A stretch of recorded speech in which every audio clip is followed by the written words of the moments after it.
In this video I will show you how to download and install the Canon i-SENSYS LBP633Cdw printer driver on Windows. Go to the Google Chrome.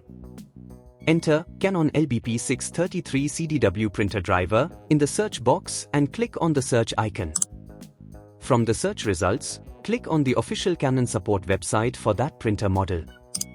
The website should automatically detect your operating system. If it doesn't, select Windows 10 from the list of operating systems provided. Look for the Downloads section on the page for your printer model. Click on the Download button next to the driver you want to download.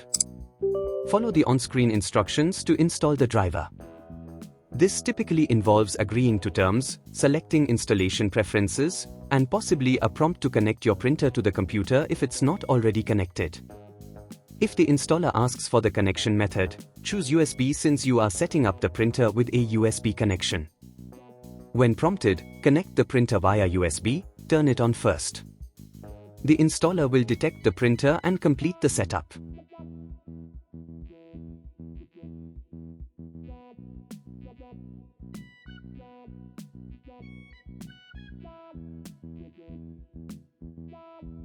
Restart your PC if required. The installer will then copy the necessary files and configure the printer on your system. Once the installation is finished, a confirmation message will appear. It is advisable to print a test page to ensure everything is working correctly. You should now be able to print and scan from your computer with your Canon i-SENSYS LBP633Cdw printer.